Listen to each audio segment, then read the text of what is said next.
If you had told someone 2 decades ago that by 2018 the company that commercialized chemical warfare and the company that commercialized Agent Orange were going to team up to control a quarter of the world's food supply, chances are you would have been labeled a loony. Unless your name was Robert P. Shapiro. He was CEO of Monsanto from 1995 to 2000, and in 1999 he told Businessweek that the company's goal was to wed 3 of the largest industries in the world, agriculture, food, and health, that now operate as separate businesses. But there are a set of changes that will lead to their integration. These 2 corporate giants are in fact committed to the consolidation and transformation of the world's food supply in the hands of the genetic engineers. Monsanto is one of the most hated corporations in the world. It is, after all, difficult to think of a company that has ruined the lives of more people around the world, either directly through its coercive and litigious practices against small farmers the world over, or indirectly through the pollution of the food supply with their genetically modified crops. Many are familiar with the company's sordid past, including its role in the development of Agent Orange and its contribution to the epidemic of farmer suicides in India. But in recent years, Monsanto has gained special notoriety for its attempt to push the boundary of patent law in a self-admitted effort to gain a monopoly over the world's food supply. Monsanto has been not just evil, but extraordinarily effective in spreading its evil seed around the world. Ironically, of all the corporations in the world, Bayer is one of the few that could compete with Monsanto for its position as the world's most evil company. Less well remembered is the fact that Bayer was the first company to trademark heroin, which they marketed as a non-addictive alternative to morphine and a cough suppressant. But it was under the stewardship of Carl Duisberg at the turn of the 20th century that the company began to develop its psychopathic character. Bayer did not just participate in the development and use of poison gas in warfare, they spearheaded it. In all, some 60,000 people died as the result of the chemical warfare perfected by Bayer and urged on by Duisberg, one of the great, largely forgotten atrocities of the First World War. Later, Duisberg wedded Bayer to the IG Farben chemical cartel. Bayer's Duisberg served as the head of its supervisory board. Joining Duisberg on the board was Fritz Termeer, who oversaw the construction of the IG Farben factory at Auschwitz, which ran on slave labor and participated in human experimentation. And in 1956, became chairman of Bayer AG, newly resurrected from the ashes of IG Farben. Decade after decade, the company continues to be involved in scandal after scandal, involving wanton environmental destruction, injury, and even mass murder. Indeed, it is not difficult to see why these 2 companies, each one a titan of its respective industry, each one guilty of the most atrocious crimes against humanity and the destruction of the environment, would feel an affinity for each other. But why merge? What does a pharmaceutical giant have to gain from buying out and merging with an agrochemical giant? Especially one that carries as much baggage as Monsanto. Integration of agriculture, food, and health is the goal. And once that goal is reached, the entire life support system of the human population, including all our food and medicine, will be in the hands of a few megacorporations. Indeed, the history of the production of food and pharmaceuticals has always followed the same trajectory, away from natural, abundant, locally produced organic materials, and toward artificial, scarce, factory-produced synthetic alternatives. Monsanto and Bayer, not to mention their cohorts in the agrochemical, pharmaceutical, and euphemistically named life sciences industries, are ultimately seeking the same thing: complete control over the population, from the genetic engineering of its food supply to the control of its medicines and chemicals. It is a race toward complete centralization, and with this acquisition, Bayer and Monsanto are getting a head start. Bayer, one of the pieces of IG Farben's grim and oligarchical legacy, supplier of chemicals for the poison gas attacks of World War I, knowing seller of HIV-contaminated vaccines, mass murderer of bees, seller of tainted GMO crops. And Monsanto, dumper of toxic chemicals, proud seller of carcinogens, sewer of farmers, cause of farmer suicides, suppressor of scientific dissent. Are you feeling safe knowing that a quarter of the world's food supply will soon be in their combined hands?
In a groundbreaking decision, a jury in California has ordered Monsanto to pay $289 million in damages to a school groundskeeper who developed cancer after regularly using the weed killer Roundup. The 46-year-old man, Dwayne Johnson, has non-Hodgkin's lymphoma. Doctors say he's unlikely to live past 2020. Johnson's attorneys said jurors for the first time were able to see internal company documents proving Monsanto has known for decades that glyphosate and Roundup could cause cancer. There's a lot of documents, but what they really show is sort of a rampant corporate culture that has no interest in looking at whether or not their product is safe, but have an interest in attacking science that doesn't suit their business agenda. At least starting 20 years ago, Monsanto has known that their product can cause cancer and has gone out of its way to ignore it and or fight any science that suggests a link. And we see this happening amongst all the independent scientists that have looked at this, and there's hundreds of them. And a lot of scientists, when we first got involved in this litigation, said, listen, I think it causes cancer, but I can't help you. I don't want to fight Monsanto. They're bullies. And that's what the documents show. Some of the evidence that we showed the jury about Monsanto was a very kind of unhealthy and kind of creepy relationship between Monsanto and the regulators at the EPA.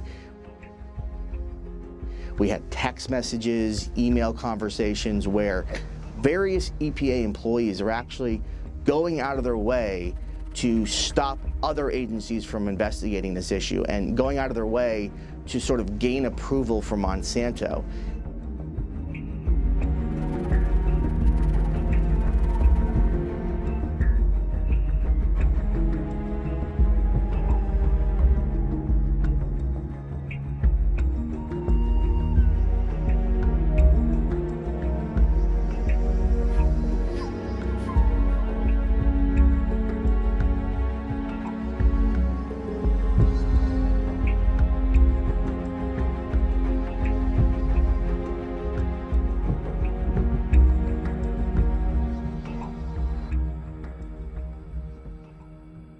The fact that the biggest company called Monsanto is now merging with Bayer will make this problem of manipulation of knowledge of science more important. That is why alternatives have to be built, because when they get that big, they'll be even bigger in terms of regulation. In spite of all the scientific evidence, in spite of repeated proof that there's a connection between glyphosate and the kidney failure disease in Sri Lanka and in Guatemala, all that these criminals know how to do is topple a government, get a scientist driven out of their lab. We need to find ways to deal with them, and the only way is new alliances between citizens and scientists, new alliances between governments at all levels, where local governments use their power to make decisions about our health and start banning these chemicals. This is the time to really create Earth democracy.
One basic element of this new agreement is the extension of the definition of hate speech. The agreement wants to criminalize migration speech. Criticism of migration will become a criminal offense, and media outlets that give room to criticism of migration can be shut down.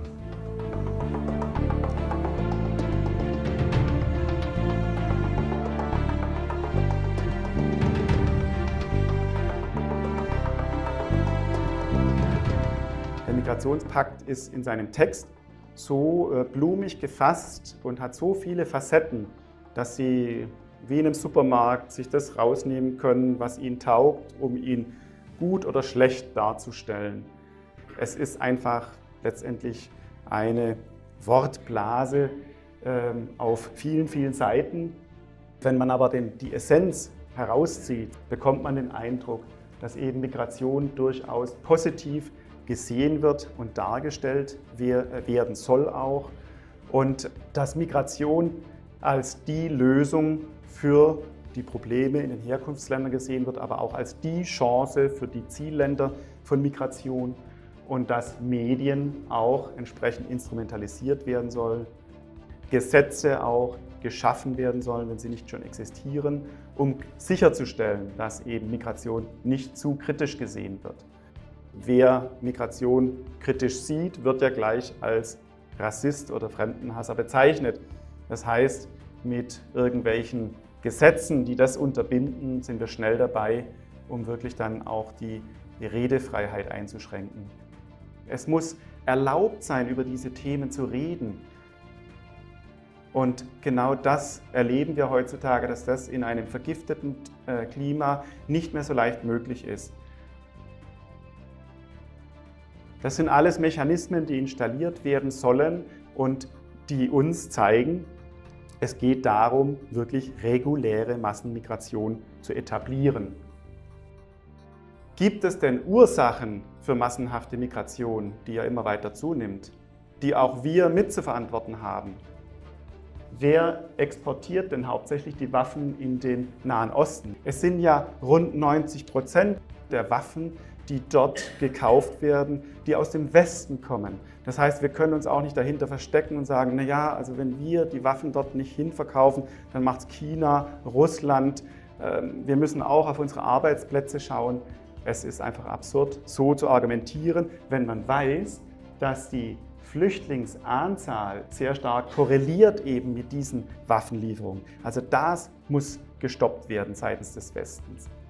Und dann muss auch gestoppt werden, dass Migration immer wieder auch in der Geschichte eingesetzt wird, genutzt wird als Waffe. Wir können natürlich schwer nachweisen, ob jemand jetzt in diesem Fall Massenmigration nach Europa als Waffe eingesetzt hat oder nicht. Aber es ist mal eine Ermittlungshypothese, würde ich mal sagen, die durchaus legitim ist.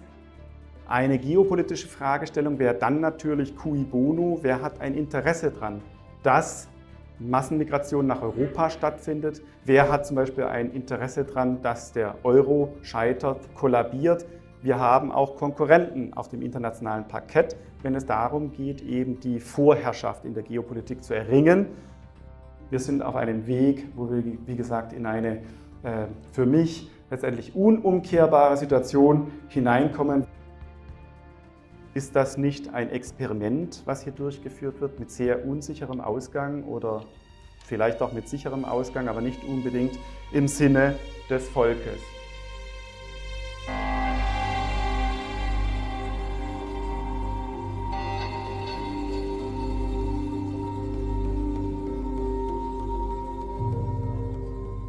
Es geht um eine Studie für die EU aus 2009 zum Thema Umsiedlungspolitik für Migranten. Hier hatte man also schon Jahre vor der ab 2015 heimsuchenden Massenmigration ausgerechnet, wie viele Migranten die einzelnen EU-Länder angeblich noch vertragen.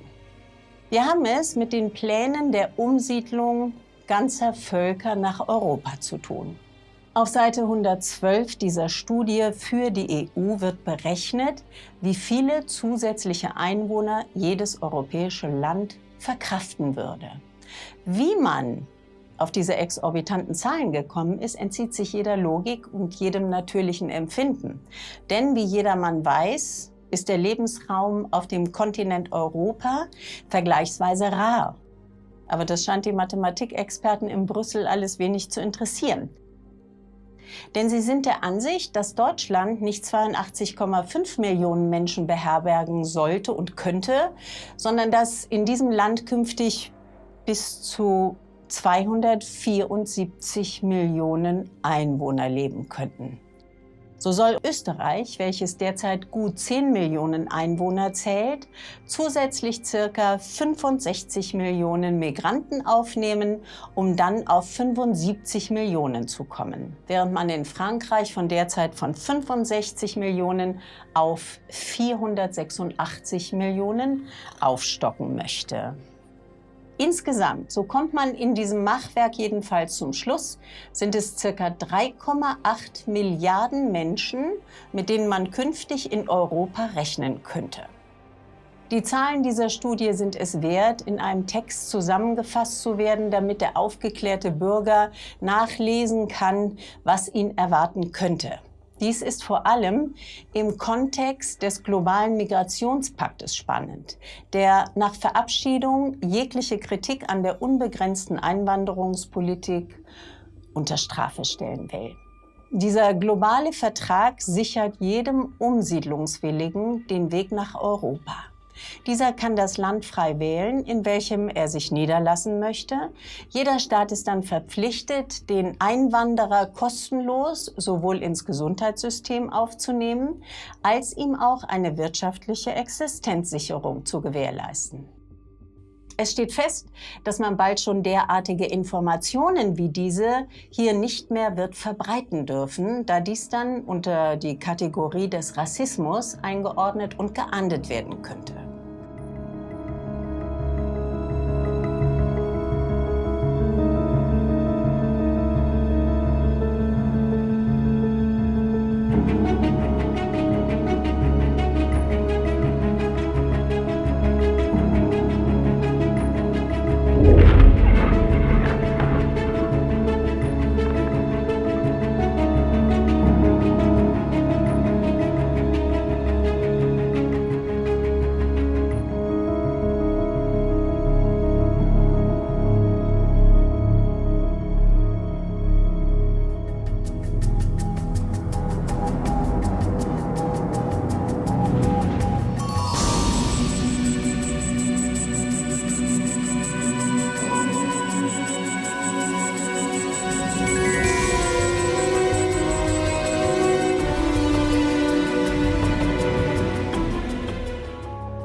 El caos empezó con una protesta local de personas vestidas con los chalecos amarillos. Expresaban su rechazo al aumento del precio del combustible, pero la magnitud aumentó rápidamente hasta llegar a un descontento explícito con el gobierno de Macron en general.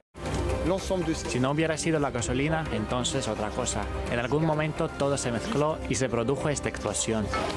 Siempre estaremos aquí, aunque eso signifique perder nuestra empresa o perderlo todo. Estaremos aquí hasta el final. Los medios y los políticos ya han comparado la situación con los procesos históricos en Francia y han visto algunas similitudes con la revolución de 1789. Otros también se refirieron al levantamiento de estudiantes de 1968 que llevó a la dimisión de Charles de Gaulle. El presidente Macron venía sufriendo una baja de popularidad importante.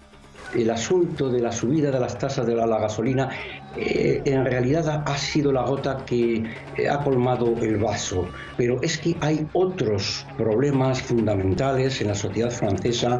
Es un problema de infraestructuras, es un problema de cierre de escuelas, es un problema de falta de hospitales, es una situación que incluso puede ser contagiosa a otros países de Europa.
Et aujourd'hui, beaucoup crient Macron démission. Alors, c'est pas le bon combat, je vous le dis tout de suite. Pourquoi? Parce que si Macron s'en va, il y en aura un autre derrière. Et ce sera pareil. C'était la même chose avec Sarko, c'est la même chose avec Chirac. Donc aujourd'hui, ce qui est important, ça n'est pas de mettre Macron dehors. Oh, bien sûr, ce serait une satisfaction d'amour-propre. Mais à quoi ça servirait? Dans les quelques mois qui suivent, un autre serait élu.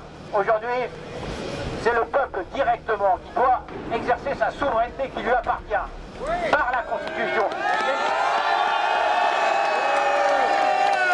Et cette souveraineté, elle nous est volée, elle nous est dérobée, elle n'existe plus. La preuve, c'est qu'on est obligé d'être dans la rue avec des gilets jaunes et qu'on est trahi par cette oligarchie qui domine avec le mondialisme et donc l'européanisation. Or aujourd'hui, pour retrouver notre souveraineté, on doit récupérer vraiment un référendum d'initiative populaire et on va se battre pour l'obtenir.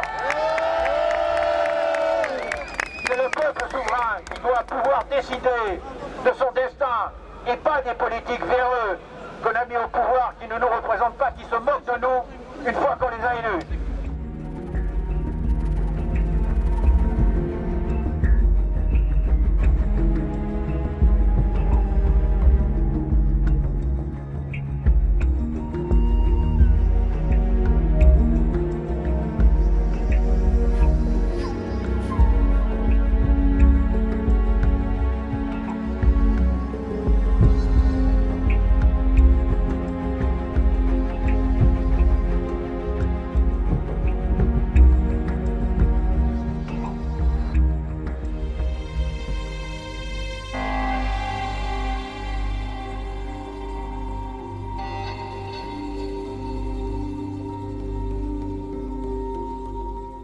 Pourquoi vous manifestez en fait? On manifeste parce qu'on n'arrive plus à s'en sortir en France.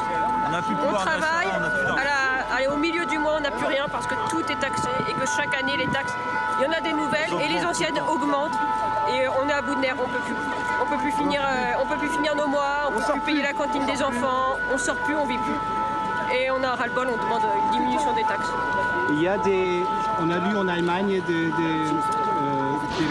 des articles qui essaient d'un peu stigmatiser les mouvements comme populistes droite. Qu'est-ce que vous pensez de ça? Pas du tout. Non, ça n'a rien à voir, ça n'a rien à voir. Pas du tout. On a des gens de tous les bords politiques. On a rencontré beaucoup de monde. C'est le gouvernement qui manipule les masses pour ça. On a vraiment rencontré des gens de droite, de gauche, apolitiques. On a rencontré de tout le monde et on est tous ensemble. Il n'y a pas de bord politique ici. On est tous ensemble. On est des citoyens et on se bat pour nos droits. Et comment vous pensez sur la violence qui se produit juste là? La violence, elle est de l'autre côté. La violence, elle est de l'autre côté et elle ne fait pas partie des gilets jaunes. Quelle est notre solution? On a essayé pacifiquement, ils ne comprennent pas, ils n'écoutent pas. Donc la tension elle monte, la colère elle monte et arrive un moment où forcément ça pète et ça va aller de pire en pire, ça va être crescendo, la violence va être de pire en pire, la semaine prochaine ça va recommencer, ça va être pire. C'était ma dernière question, comment vous pensez que ça va continuer cette histoire? Ça va continuer jusqu'à ce qu'on soit entendu et compris. Jusqu'à ce que le gouvernement cède du terrain déjà pour commencer et après on pourra discuter. Si le gouvernement veut parler avec nous, il faut qu'il fasse un geste concret, réel et qui aille dans notre sens. Et après on ouvre un dialogue. C'est ce qu'on s'est dit, tout le monde se dit ça, donc voilà, qui nous écoute et ça s'arrêtera.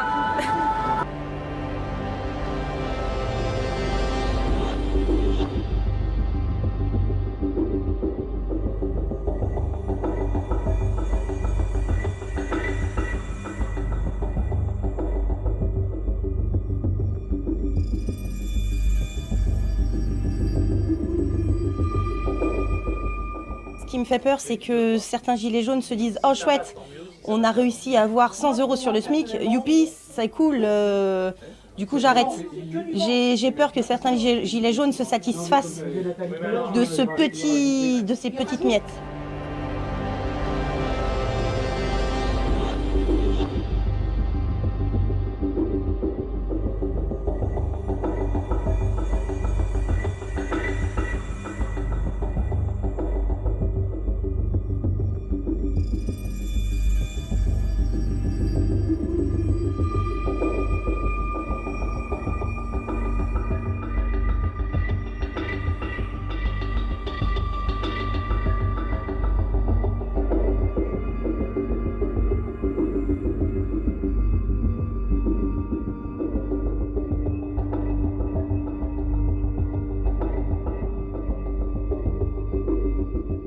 Le mouvement des Gilets jaunes restera-t-il dans l'histoire ?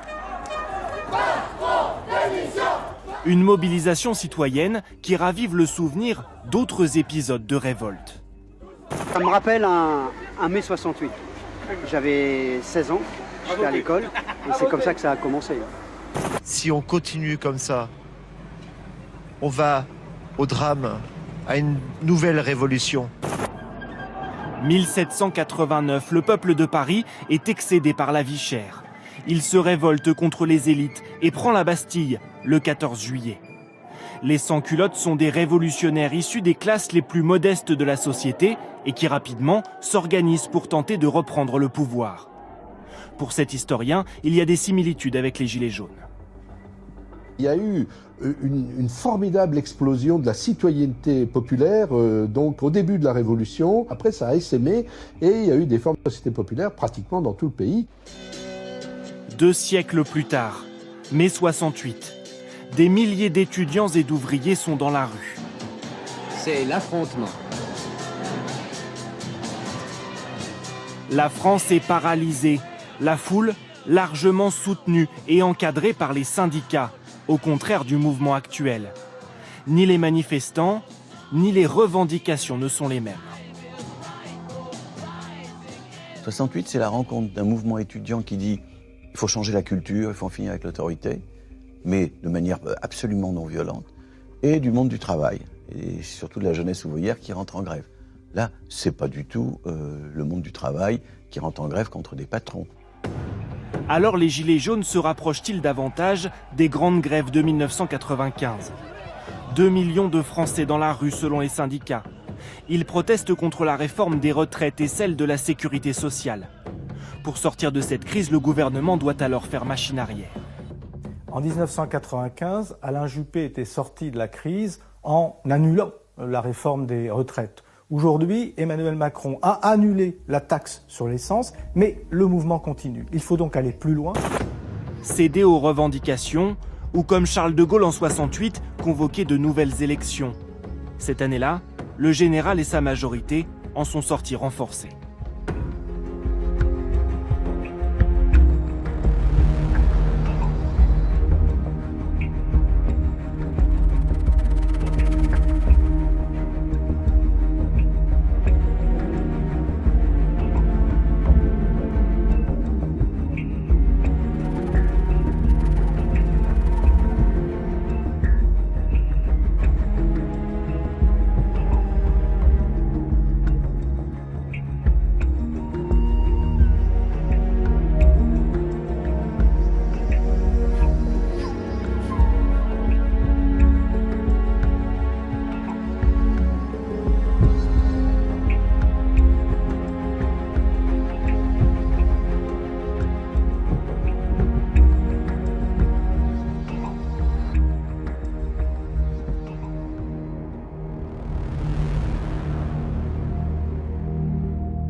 The octopus of global control talks about the 8 tentacles that are used to control society.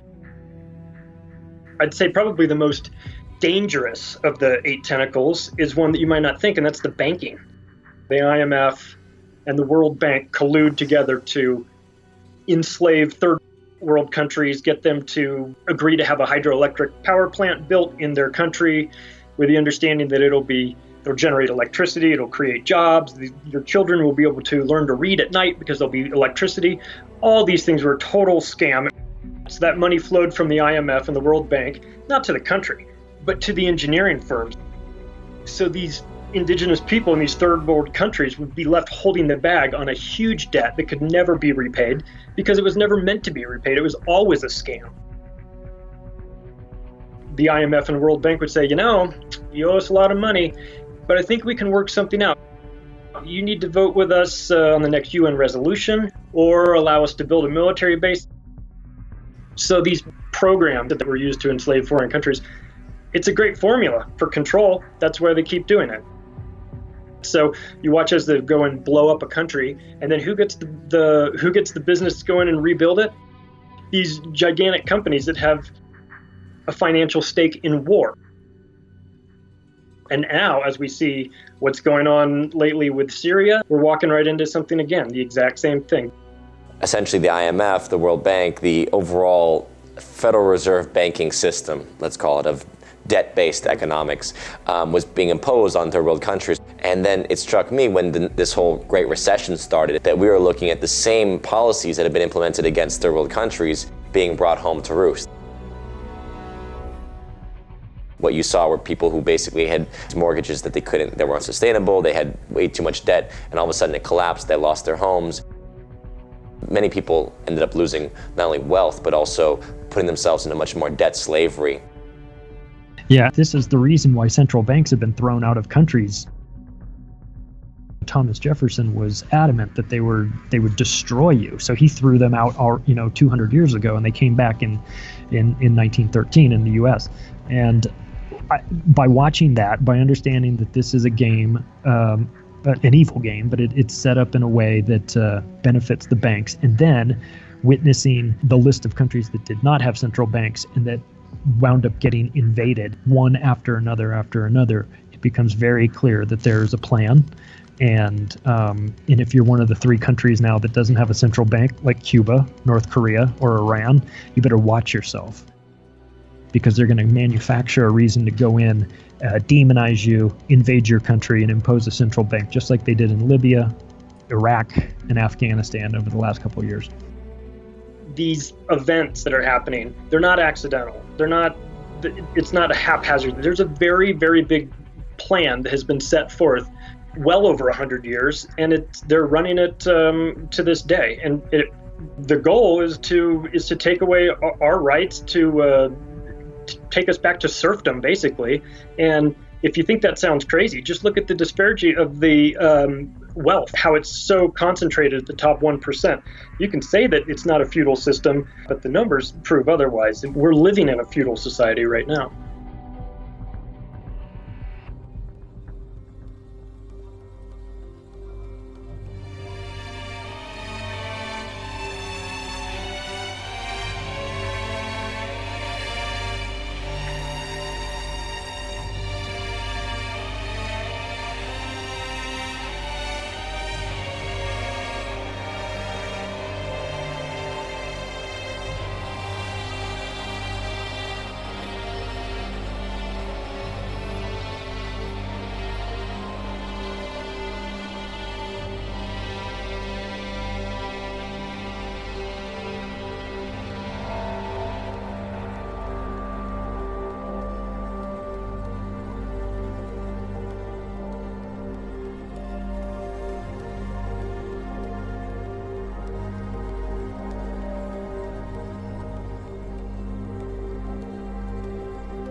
Es gibt Gruppen von Menschen, die vom wirtschaftlichen und vom sozialen Niedergang enorm profitiert haben und die aus praktisch allen Krisen und Kriegen der vergangenen 120 Jahre als Sieger hervorgegangen sind.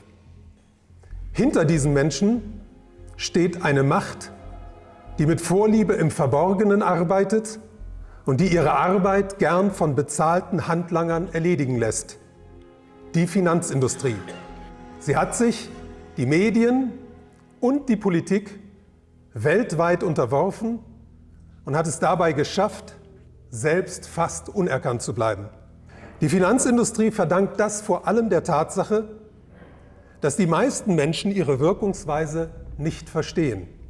Derart von Ahnungslosigkeit und Gleichgültigkeit begleitet, hat es die Finanzindustrie im vergangenen Jahrhundert geschafft, ihr Zentrum in den USA zu errichten, die Welt in 2 Weltkriege zu stürzen, zahllose weitere Kriege vom Zaum zu brechen und die eigene Herrschaft so bis heute zu erhalten und sogar zu festigen. In einem kleinen Ort in den USA mit dem Namen Bretton Woods trafen sich im Sommer 1944 die Delegationen von 44 Ländern, um eine neue globale Finanzordnung festzulegen. Die Abmachungen von Bretton Woods haben praktisch der Federal Reserve, der Zentralbank der USA, mehr Macht als allen anderen Zentralbanken der Welt gegeben und den Banken der Wall Street die Oberhoheit über das Finanzsystem der gesamten Welt verschafft. Seit 1944 hat die Zentralbank der USA, die Federal Reserve, eine ganz besondere Rolle inne.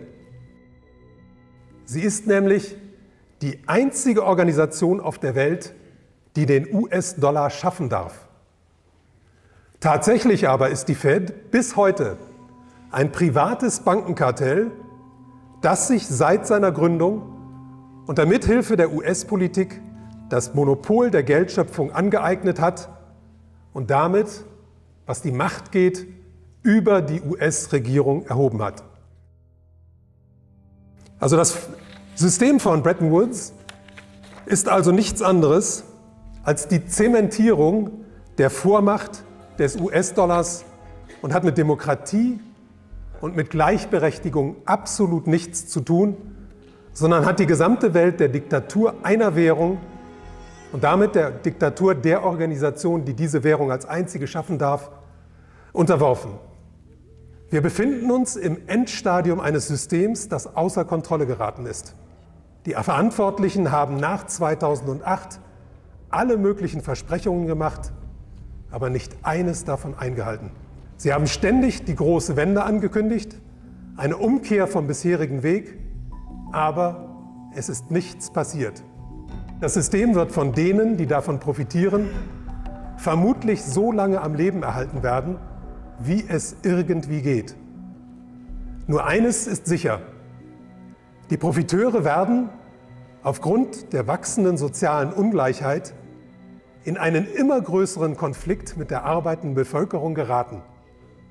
Und sie werden sich nicht scheuen, zu extremen Maßnahmen zu greifen. Sie werden die Demokratie weiter einschränken, sie werden Rechte beschneiden und sie werden auch nicht davor zurückschrecken, schlussendlich nach innen wie nach außen auf Gewalt zu setzen. Das heißt, sie werden auch bereit sein, Kriege vom Zaum zu brechen, um auf diese Weise ihr eigenes Überleben zu sichern. Darüber hinaus wird der Zerfall der alten Strukturen, wie zum Beispiel der gegenwärtige Zerfall der EU, sich nicht nur fortsetzen, sondern sich in der vor uns liegenden Zeit intensivieren.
if America enters into a regional war, either with Iran, North Korea, or God forbid, Russia or China, then our economy would collapse immediately.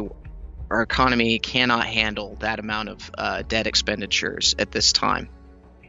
I think under this particular president, what's happening is that the globalists see an opportunity to collapse the economy in a more controlled way. I call it a controlled demolition of the American economy. And then blame it on conservatives in general, on conservative ideals and ideology. Once the crisis evolves and people are suffering, they are going to find a scapegoat. And they're going to point the masses at that scapegoat.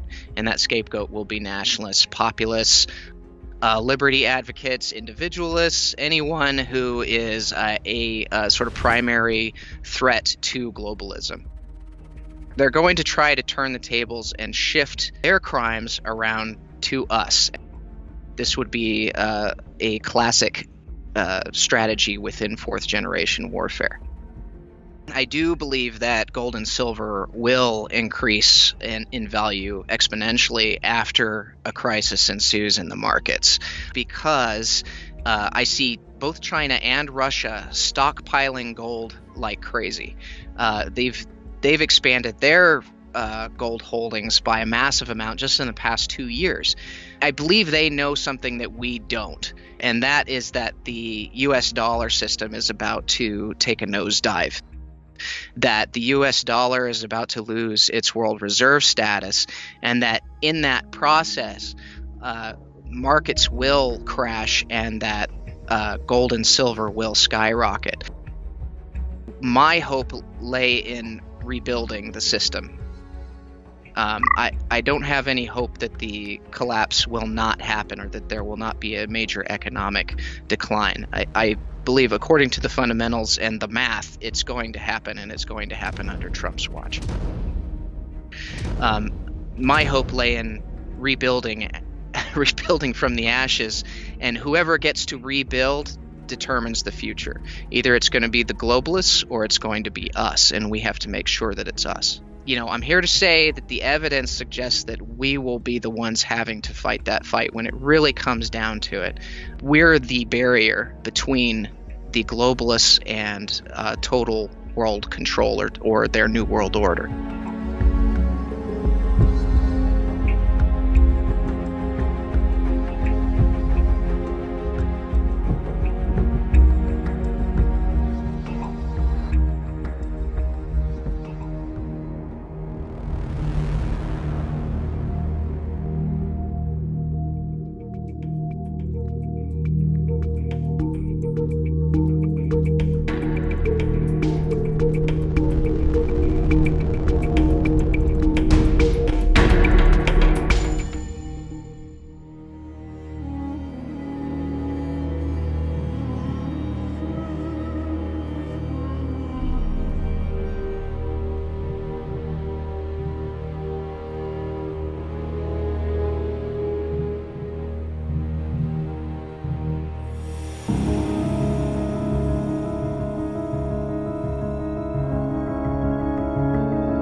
ovni arriba tuyo. Ahí está pasando un ovni, justamente. Ahí lo tenemos. Un objeto volador. ¿Eso qué es? Es un ovni.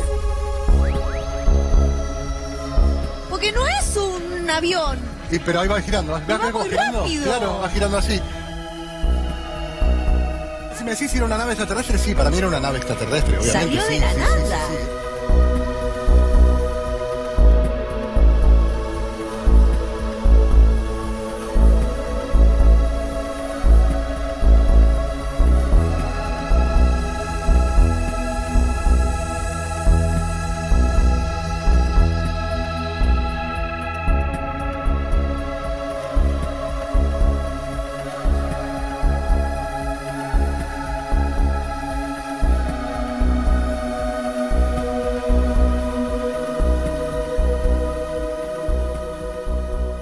Por medio del sistema infrarrojo, logró captar cómo una formación de objetos se desplazaba por el cielo rápidamente.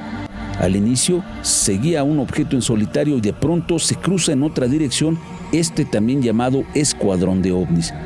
Se dirige a gran velocidad hacia la zona volcánica.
waiting for the critical mass of humanity to wake up, accept the idea of ETs, to pull off the veil and the mask, as it were, and to realize that, hey, we are not the greatest thing in creation.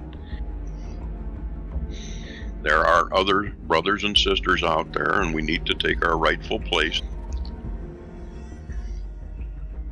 And once we can get past that and realize that we as a group, as a human race, need help, at that point, they can step in and begin to offer us some opportunities. And when push comes to shove and humanity finally does wake up and disclosure does come out, it's not going to be just about ETs or that type of thing. It's literally going to blow the lid off, and the world will change overnight, where we will have free energy, we'll have unbelievable biotechnology. We're going to have no more people are going to starve. There's not going to be any water problems. There's not going to be unbelievable diseases. Cancer will be eradicated. We will not need gas, oil, nuclear, that type of stuff any longer. The world will change substantially. And it's going to be difficult for some people to accept.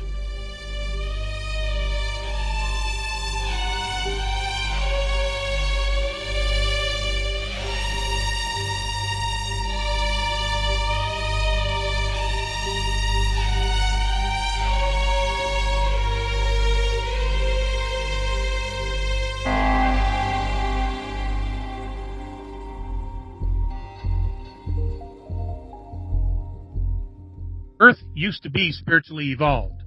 During Lemuria, the beginning of Atlantis, the consciousness of the planet was very, very high. It was then corrupted, and significantly through steps of creating religions, creating wars, creating different languages to separate humanity for the last, 100-something thousand years.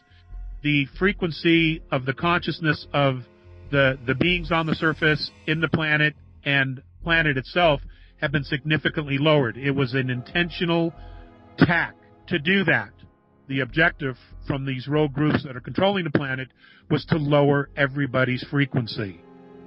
That was the plan, and that's why we have these issues today. And now they're trying to stir up all this fear, which would even lower our frequency more. And then the ego takes over. Many people are operating strictly on ego and not spiritual higher self. Many of us here have other extraterrestrial DNA in us that gives benevolent races the right to intervene because they spiritually and genetically are connected to Earth. So they have a right to do that. Now, if they were to eliminate all of these genetic seeds, this would eliminate the ability for other races to intervene.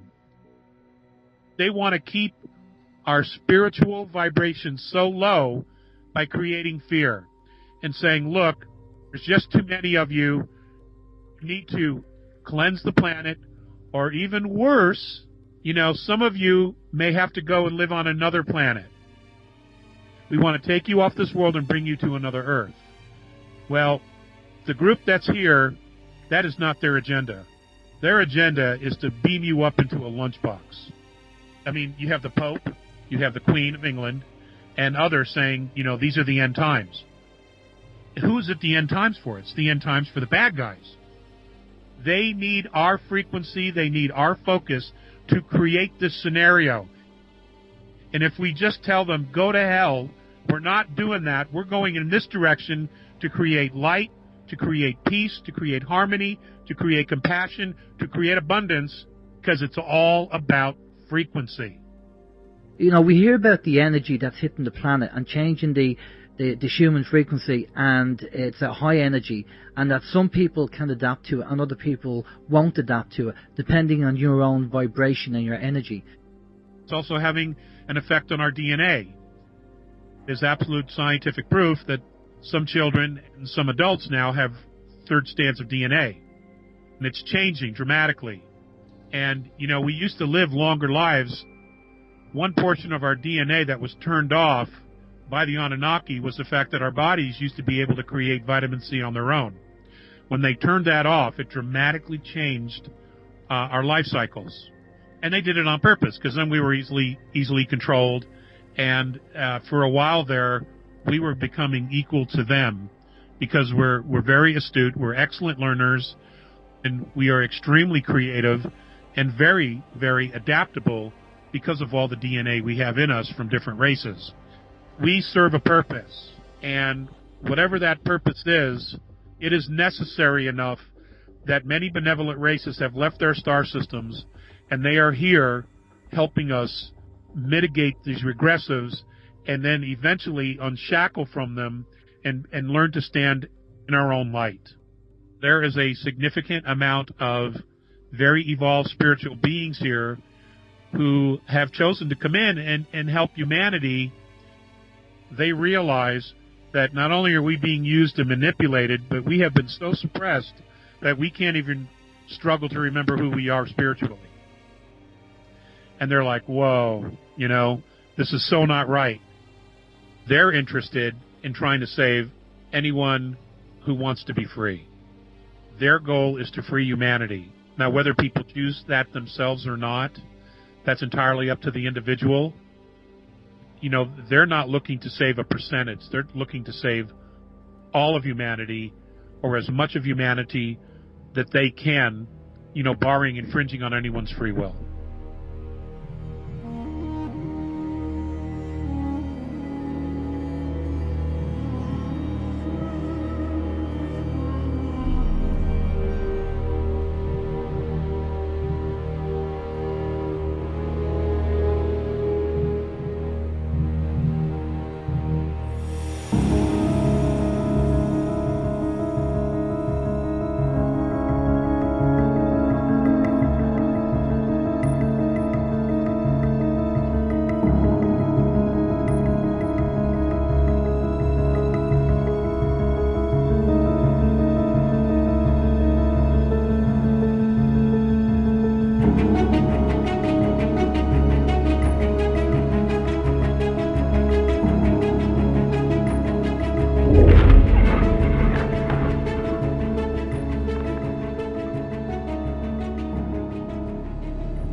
there is a process that we will go through to create our new galactic human self. So suddenly what is happening is geneticists are discovering that the whole process of who and what we are is a lot more complex than we may think. One of the first people to discover this was a Canadian professor in genetics, and he began to see, as they looked through this whole human genome, that what we see in our DNA is a program consisting of two versions, what they call the big code and the basic code. The big code is currently inactive or is dormant DNA program. This creates our fully conscious selves. Then there's the basic code. It's currently our active DNA program. This creates who we are, a limited conscious human. So one of the things happened was a crew was looking at this term junk DNA, and they discovered that there are parts of the genome, especially coded proteins. All the things that are our DNA are protein chains. The basis of these motifs in the junk DNA suggested that portions of the genome have an important functional role. And so what happened was people at the labs around the world were beginning to discover that this so-called junk DNA is more than what people think of. Watson and Crick in the early 50s, when they discovered RNA DNA, thought that this junk DNA was dead. Well, it wasn't. It was living. It was forming structures, specific and important structures that have a role. Human DNA, thus, is a biological internet with evidence that DNA can be influenced and reprogrammed by words and by frequency. This suggests that our DNA is not only responsible for the building of our bodies, but also serves as a data storage and communication system. This is your regular cell, as Watson Crick discovered. What is happening now, especially in young children that as they are moving through their development, we discover that they are activating a third strand. So we are having active genetic mutations occurring. These are all about creating consciousness. So our DNA is transmuting both the number of strands from 2 to 3 to 12. This is the 12-strand RNA DNA, which is the 12th strand of a fully conscious being, and it creates what a combination is called a star tetrahedron, a 12-sided figure. These strands are mutating right now, and when the mutation is finished, when our metamorphosis is done, our genetic structures, our basic genetic structures, will look similar to this. So we are changing as human beings on a cellular basis and also as an individual. We are changing not only our physical, but our mental, emotional aspects and our spiritual aspects. So as this all happens, you're noticing shifts in your chakras, you're noticing shifts in your aura. Things are changing. The heart is becoming stronger. It is becoming the true center. One of the things that scientists have discovered that the heart has a nervous system in it equivalent to your brain. It's very complex. The electricity in the heart is as complex and as powerful as that in the brain. Your heart, as the ancient Greeks thought, was the center of your soul. Heart energy represents the spiritual full conscious energy. The brain represents the limited conscious energy. Its job is to collect energies so that it can be funneled to the heart, the fully potentialized heart. Because all decisions in a fully conscious being come from the heart. What we all need to know is all of us are moving from the 3D limited conscious reality to a 5D fully conscious reality. Now, as you've seen the changes happening to your chakra system, as you see the changes happening to your neurological system, as you see the changes happening to your physiological system, as you see the changes happening as your growth in spiritual awareness, as you see the change in your emotional attitude about the world and yourself, as all of this comes through you, understand deeply within yourself that this is all part of our shifting into full consciousness.